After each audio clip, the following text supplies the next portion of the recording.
Good Shabbos.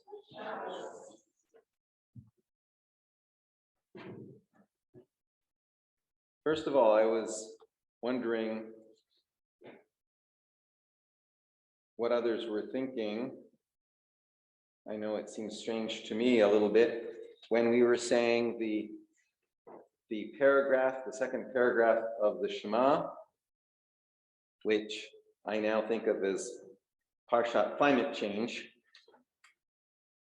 the Parsha that liberal theologians have had so much trouble with over the centuries, or at least the past 2 centuries, where it says if you don't do the mitzvot as prescribed, the rains will stop and the heavens will shut, and you won't be able to have crops, and you'll be kicked off the land that God is giving you. You could read that specifically the land of Israel, or you could read that all the land.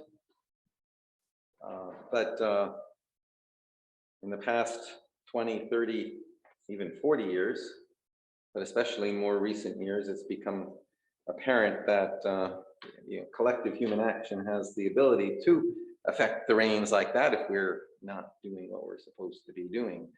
So there is a message in there. And this week, all that smoke in the sky, it seemed really strange, interesting, eye-opening, eye-watering to be saying those words with all of that smoke in the orange-looking sky, and it is a reminder of how much everything is interconnected. There can be fires burning across Canada, and the smoke is in our eyes. Quite literally, as I was coming here this evening and listening to the radio, they were saying Canada is on fire. So we think about the impact of our actions and the energies that flow through us into the world, the impact we have upon the world. I wanted tonight to talk about the menorah. And there's fire in there. There's fire and smoke, I suppose, and energies coming into the world. This week's Parsha is Behalotecha, which again is called that because it is the first significant word in the Parsha. The Parsha begins by Daber Adonai el Moshe lemor. God spoke to Moses, saying, nothing really distinctive in there. Daber el Aharon, speak to Aaron, v'amarta elah, then say to him, nothing particularly distinctive there. Behalotecha, okay, that's a distinctive word.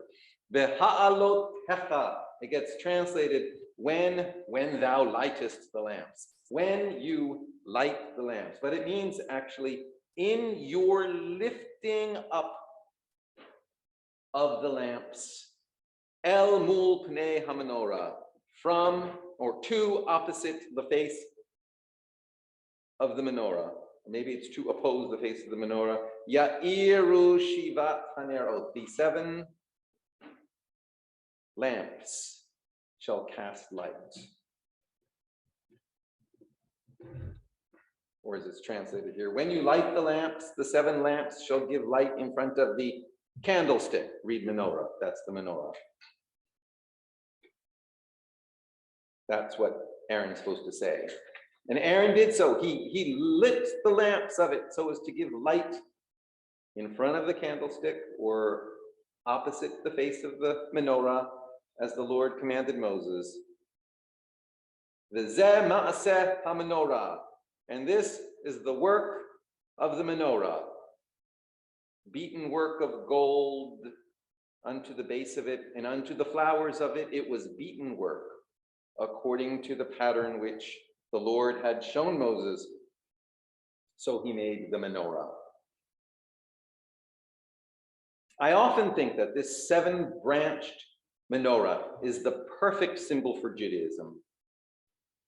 It is certainly much older than the Star of David, which is only a few centuries old and is most likely a symbol for the community. The star is a simple symbol for the community of the Jewish community in Europe. It could signify the Jewish community on one side of the line, if it was a marker, and that the cross would symbolize the Christian community on the other side of the line. But it's not an ancient symbol. The menorah, and we're talking about the 7-branched menorah, not a 9-branched Chanukiah, not a 9-branched menorah. The 7-branched menorah is a much more ancient symbol. It's clearly from the Torah, and archaeologically, it's visible as well from ancient times. It was the lamp stand that illuminated the inside of the temple. It cast light into the temple, into the world. We can easily see in this symbol, a symbol of something casting the light of Torah into the world. Hasidic Midrash compares the work of the menorah, v'zeh ma'aseh ha-menorah. This is the work of the menorah. Instead of talking about a beaten piece of gold, one piece of metal, by the way, not soldered, one united piece of metal that's just beaten into a menorah, so representing unity and integrity. But there's a Hasidic Midrash that compares the work of the menorah to a life of mitzvot. The lamps are mitzvot. The oil lamps that are on top of the menorah, they are mitzvot. So we lift up mitzvot into the world. And through that, we cast the light of Torah into the world. After all, it says in Proverbs, Ner Adonai Nishmat Adam. The human soul is the candle of God. The human soul is the candle of God. So each of us becomes, in that way, a candle. And when we do mitzvot, every time we perform a mitzvah, an aspect of goodness flows into the world, an aspect of godliness. We use our life energies to be an avenue for goodness. If we think of our life energies as something that flows through us into the world, something that's not of our making but flows through us, and if we adopt the Jewish mystical assumption that the soul is somehow an extension of God, right? The soul is an extension of God. The neshama, the soul, is also breath. Neshama is breath. The neshama of God blown into the clod of earth, that is each human being. So the chiyut, the lifeness from Chaim, chiyut, the lifeness that animates us is godly. When we use that chiyut, that likeness to allow goodness into the world, we are sanctifying the name of God. We are allowing the light of God's presence to come into the world through us. And that's how I arrive at my question, my constant question to the guys at the prison all the time, which is my one-sentence condensation of all of Jewish mysticism. How does the light of God's presence come into this place through you? How does the light of God's presence come into this place through you? When I ask the guys in the prison that, I see all the wheels turning twice. Like, how does the light of God's presence come into this God-forsaken place through all these criminals, through you? Sometimes it changes their perception of themselves and their perception of what they think is possible in that place. When we do mitzvot and allow the light of God's presence to flow into the world where we are, through us, wherever we are, the interesting thing is we have to be there for that to happen. Each human being is an intersection, sits on the intersection of the physical and the spiritual. We are both physical and spiritual. That's why the act of eating demands a blessing. When we eat, we're taking physical matter and turning it into spiritual energy. We take physical matter and turn it into spiritual energy. And then when we use that energy for mitzvot, we're sanctifying everything and everyone that was part of creating that food, creating the implements that cooked that food, to be transformed into that spiritual energy to do that good in the world. When we allow the light of God's presence to flow into the world where we are through us, we effectively become a candle or a lamp. Ner Adonai Nishmat Adam. The human soul is the candle of God. And when we act as a community, we are a collection of people. We are a collection of candles acting together. As a community, we are a menorah lighting up the world. And so the menorah, representing the community of Israel, allowing the light of Torah into the world, to me is the best symbol of all for Judaism. Perhaps then it's not surprising that the menorah came to my mind recently, a couple of weeks ago, when I arrived at Temple Beth Shalom, and I turned on Allendale. I turned on to Allendale. I was driving up and got past the trees, and I saw the building, and I noticed that the larger bushes on the side of the building had been cut away, leaving the entire wall on the east side of the building exposed, just a blank wall rising up from a blank and empty lawn. It looked to me like a blank canvas. And what occurred to me is that we needed a sculpture of a menorah centered in the middle of that lawn. Not a very big one, doesn't need to be very big. We needed to have the menorah lit up at night from the front. Remember the text says, El Mul Panei, from opposite the face of the menorah. We needed to have that menorah lit up at night from the front so that it would cast a gigantic shadow against the entire wall of the building. The shadow of a menorah, projecting a giant menorah that can be visible all night. As we read in this week's Parsha also, hovering over the tabernacle was a cloud which was visible by day and lit up by night. This would make an impact. People come around the curve and there's a menorah. We're telling people, let the light of God's presence shine into the world through you.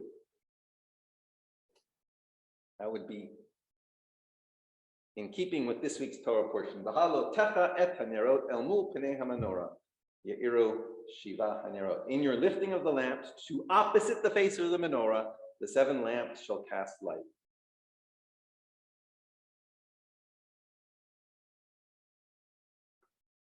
So this is one of the ways I like to think about how Temple Beth Shalom casts light, or can cast light and make a difference in the immediate world around us. And I understand why sometimes it seems people feel tired when I ask questions like, how can we as a community make more of a difference? Because many people here are feeling overwhelmed and that they are doing as much as they can. Although I hasten to add that I am not asking us to do more. I'm suggesting we do more strategic. But I diverge here. God is speaking to Moses as well as to Aaron in this part. Moses is not having a good time. He is also feeling overwhelmed, very overwhelmed.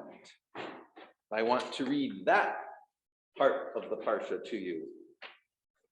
Moses feeling very overwhelmed. The people were as murmurers, speaking evil in the ears of the Lord. Don't forget, these people came out of Egypt. They wanted to be free.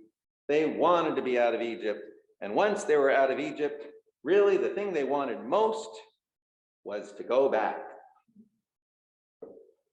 So the people were as murmurers, speaking evil in the ears of the Lord. And when the Lord heard it, God's anger was kindled, and the fire of the Lord burnt among them and devoured in the uttermost parts of the camp.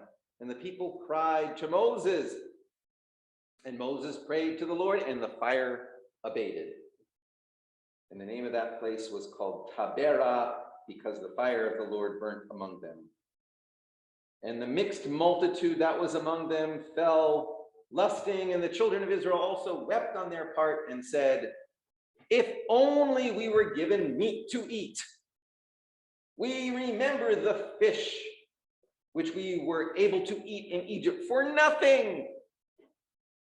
The cucumbers and the melons and the leeks and the onions and the garlic. But now our soul is dried away. There is nothing at all. We have nothing except this manna to look at. Now, manna was like coriander seed, and the appearance of bdellium. The people went about and gathered it and ground it in mills or beat it in mortars and cooked it in pots and made cakes of it. And the taste of it was as the taste of a cake baked with oil. And when the dew fell upon the camp in the night, the manna fell upon it. Now,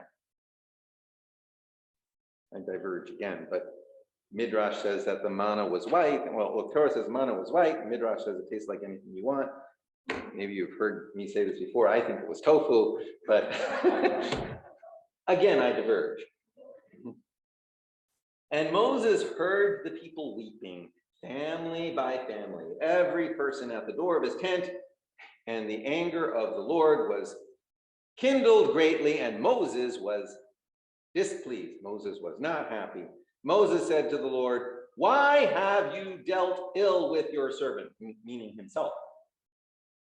Why have I not found favor in your sight, that you lay the burden of all this people on me? Have I conceived all this people? Have I brought them forth that you should say to me, carry them in your bosom as a nursing father carries the sucking child into the land which you swore unto their fathers? That's an interesting image. A man nursing. Why should I have flesh, meat to give to all this people? From where? For they trouble me with their weeping, saying, give us meat that we may eat. I am not able to bear all this people myself alone, because it is too heavy for me. And if you deal this way with me, kill me, I pray you, out of hand. For if I have found favor in your sight, let me not look upon my wretchedness. Like I said, Moses is not having a good time today. And the Lord said to Moses, gather to me 70 men of the elders of Israel, whom you know to be the elders of the people, and officers over them, and bring them to the tent of meeting, that they may stand with you. And I will come down and speak with you there, And I will take of the spirit which is upon you, and I will put it upon them, and they shall bear the burden of the people with you, that you do not bear it alone by yourself. And say to the people, sanctify yourselves against tomorrow, and you shall eat meat, for you have wept in the ears of the Lord, saying, would that we were given meat to eat, for it was well with us in Egypt. Therefore the Lord will give you meat, and you shall eat. That works out, but it doesn't work out so well for the people, by the way. Don't try it. You shall not eat 1 day or 2 days or 5 days or 10 days or 20 days, but a whole month until it comes out of your nostrils, and it will be loathsome to you. See what I mean? Because you have rejected the Lord who is among you, and have troubled God with weeping, saying, why now? Why did we come out of Egypt? And Moses said, the people among whom I am are 600,000 men on foot. And there's even more than that. And yet you say, I will give them meat that they may eat a whole month. If the flocks and the herds are slain for them, will that be enough for them? Or if all the fish of the sea were gathered together for them, will that be enough for them? And the Lord said to Moses, is the Lord's hand be grown too short? Now shall you see whether my word shall come to pass unto you or not. So Moses went out and told the people the words of the Lord, and Moses gathered 70 men of the elders of the people and set them round about the tent. And the Lord came down in the cloud and spoke to him, and took the spirit that was upon him, and he put it upon the 70 elders. And it came to pass that when the spirit rested upon them, they prophesied, but they did so no more. So they prophesied a little. But there remained 2 men in the camp. The name of one of them was Eldad, and the name of the other was Medad. And the spirit rested upon them. They were one of them that were recorded, but had not gone out from the tent. And they prophesied in the camp. And there ran a young man and told Moses and said, Eldad and Medad are prophesying in the camp. And Joshua, the son of Nun, the assistant of Moses from his youth up, answered and said, my Lord Moses, shut them in. And Moses said to them, are you jealous for my sake? Would that all the Lord's people were prophets, that the Lord would put God's spirit upon them. And Moses withdrew into the camp, he and the elders of Israel. Moses was not having a good day. Moses was feeling overwhelmed. He simply wants this burden to stop. He wants this burden of leadership lifted off of him. And he is more than willing, eager even, when God says that God will appoint 70 elders to share the burden with him. But 2 of the 70 stay within the camp. They are situated separately from all the others, and they have somehow caught the spirit too. Joshua, the assistant to Moses, who will later be Moses' successor, comes, hears this news and insists to Moses, gets translated as shut them in. The word is kla'em, kla'em. Moses, kla'em, which looks like end them or finish them. Some translate them restrain them or maybe kill them. So Rashi, Rabbi Shlomo Yitzchaki, Rabbi Shlomo ben Yitzchak, the 10th century Rhineland Jewish commentator, asks, how can Joshua call for such a thing? So Rashi's comment is, rather, this means finish them off. Throw all kinds of public duties upon them, and that is sure to finish them off. Throw all kinds of public duties upon them, and that is sure to finish them off. Communal responsibilities. There seems to be an acknowledgement here that loading up someone with communal obligations and responsibilities can crowd out the Spirit. We need to acknowledge that. But we still need to have community. Torah lives in community. Torah is not something abstract. Torah is something very concrete. Torah is about who we are and what we do. Torah is about how we live. And how we live is inseparable from community. Ultimately, the reason for studying Torah and teaching Torah is so that we will shape ourselves and our community into Torah. That is the beauty of using the bracha that we use when we open our board meetings. That when we open our board meetings, we say, Baruch atah Hashem Elokeinu melech haolam asher kitchanu b'mitzvotav v'tzivanu la'asok b'tzorkei hatzibor. Blessed are you, Adonai, our God, ruler of the universe, who makes us holy with mitzvot and commands us to engage in the needs of the community. It's parallel to the blessing, blessed are you, Lord our God, ruler of the universe, who makes us holy with mitzvot la'asok and commands us la'asok b'divrei haTorah. It parallels the blessing for engaging in words of Torah. Figuring out what Jewish community should look like is the same as studying Torah. When we build our community in the image of Torah, we are then teaching Torah. And about Torah, the Sefer Torah itself says, Ki ha-mitzvah hazot asher anochi mitzavcha hayom lo nifleti mimcha velo rechokahi.